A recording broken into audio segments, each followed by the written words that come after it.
Celebrity cricket লিগকে কেন্দ্র করে 6 জন প্রযোজক এবং অ্যাক্টরকে লিগেল নোটিশ দেওয়া হয়েছে।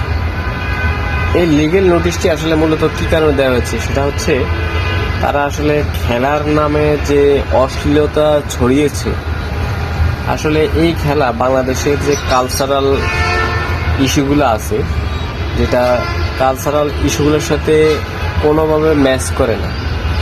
আর এই খেলাগুলো দেখতে হলে ফ্যামিলি মেম্বারদেরকে নিয়ে আসলে এই খেলা দেখা কোনোভাবে সম্ভব না।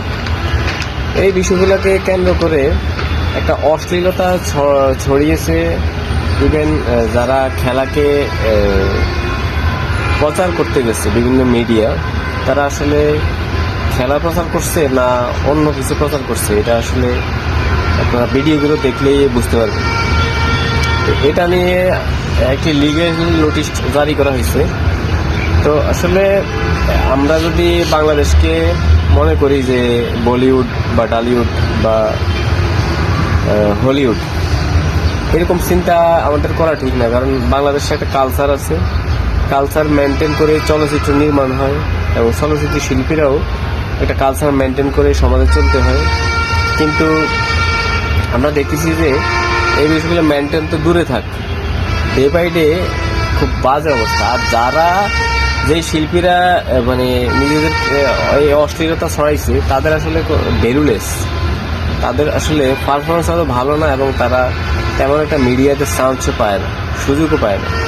তারা এই সেলিব্রিটি ক্রিকেট লিগে একটা সুযোগ পেয়ে একটা পরিবেশকে নষ্ট করছে এবং নানাভাবে দর্শকরা এটা নিয়ে সমালোচনা করছে। ইভেন ফ্যামিলিগতভাবে আসলে এই সেলিব্রিটি ক্রিকেট লিগটি দেখার মতো কোনো এনভায়রনমেন্টে ছিল না। তো ইভেন যারা অস্ট্রেলিয়াতে ছড়াইছে তাদের বিভিন্ন বক্তব্য দেখবেন, তারা যেসব বক্তব্য প্রকাশ করছে, তারা যেসব বক্তব্য দিচ্ছে, এগুলা মানে বাংলাদেশের কালচারের সাথে কোনোভাবে যায় না। তো আসলে সেলিব্রিটিরা হচ্ছে সমাজে একটা আইকন, তাদের কাছ থেকে আমরা অনেক কিছু শিখতে পারি। কিন্তু সেখানে আমরা যদি তাদের কাছ থেকে কোনো কিছু শিখতে না পেরে যদি সামাজিকভাবে সমাজকে তারা নষ্ট করে দেয়, তাহলে এটা খুবই দুঃখজনক।